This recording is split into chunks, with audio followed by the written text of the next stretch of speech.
Bagaimana membaca arah kebijakan luar negeri Presiden Prabowo Subianto, salah satunya soal Tiongkok yang dipilih jadi negara tujuan perdana pasca dilantik sebagai kepala negara. Kita bahas bersama dengan Teguh Reza Shah, pengamat hubungan luar negeri. Selamat petang, Pak Reza dengan Maidop.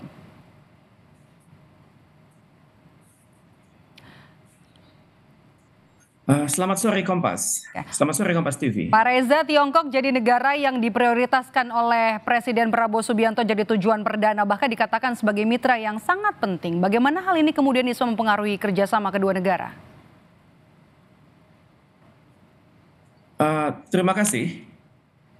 Wajar kalau China adalah tujuan pertama ya. Pertama karena lebih dekat ke China daripada ke Amerika Serikat secara geografis.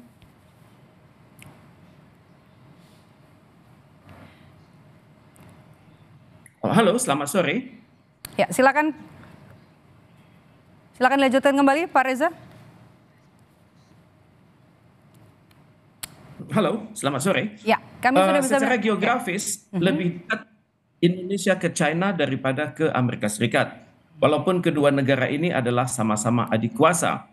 Namun tampaknya Indonesia sangat mengerti bahwa ke depan banyak sekali urusan-urusan geopolitik, geoekonomik, dan geososial budaya yang mau tidak mau harus melibatkan China. Jadi karena itu wajar kalau China didahulukan. Namun hal ini tentunya karena China telah mengundang Indonesia dan juga kita harus akui kita dan China memiliki hubungan yang namanya comprehensive strategic partnership. Jadi urusannya sangat panjang, sangat berbobot. Kerjasama politik, kerjasama ekonomi, kerjasama sosial budaya, kerjasama pertahanan dan keamanan. Dan untuk itu tentunya dalam kunjungan kali ini Pak Prabowo akan berdiskusi dengan mitranya dari Republik Rakyat Cina tersebut, apa yang telah dicapai, kemudian apa yang perlu dikoreksi, dan bagaimana kerjasama kedua negara ini di masa depan. Dan untuk itu saya sangat berharap nanti akan ada suatu joint communique yang menarik bagi kedua negara, dan ini baru kita ketahui pada saat kunjungan ini berakhir dari China dan beliau berkunjung ke Amerika Serikat. Tapi setidaknya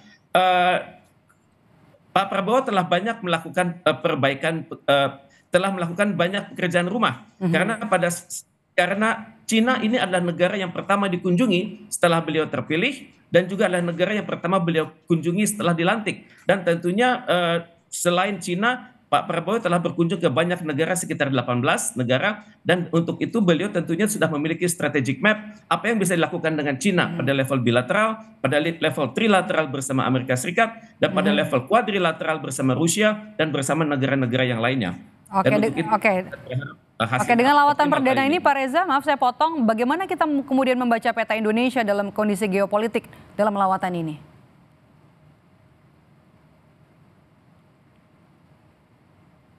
Harus diakui bahwa pada area geopolitik banyak ketegangan-ketegangan yang terjadi antara Indonesia dan China. Misalnya China yang memaksakan prinsip Nine Dash Line di kawasan Laut Cina Selatan. Pada saat yang sama juga China memperkenalkan istilah Ten Dash Line yang tidak dimengerti oleh ASEAN dan juga tidak dimengerti oleh negara-negara di luar ASEAN. Dan China juga terlihat sudah mulai menekan beberapa negara anggota ASEAN, misalnya mempersulit operasi minyak di laut dalam di perbatasan China dengan Vietnam dan di perbatasan China dengan Filipina. Dan untuk itu tentunya Indonesia berbicara dalam kapasitas bilateral dengan China, tapi Indonesia sebagai negara anggota ASEAN yang tidak memiliki tuntutan atau klaim kewilayahan di Laut Cina Selatan tentunya dapat berbicara dengan juga membawa harapan-harapan dari negara anggota ASEAN lain. Antara lain adalah percepatan penandatanganan Code of Conduct antara ASEAN dan China. Dan ini sudah bertahun-tahun tidak selesai-selesai, dan semoga di bawah kepemimpinan Bapak Prabowo Subianto segera dapat ditandatangani Code of Conduct antara Indonesia dan China tersebut. Oke, ada harapan besar di balik kunjungan atau lawatan diplomatis Presiden Prabowo Subianto perdana memilih ke Tiongkok. Terima kasih sudah bergabung bersama kami, pengamat hubungan luar negeri Pak Teguh Reza Shah sudah bergabung bersama kami di Kompas Petang. Sehat selalu.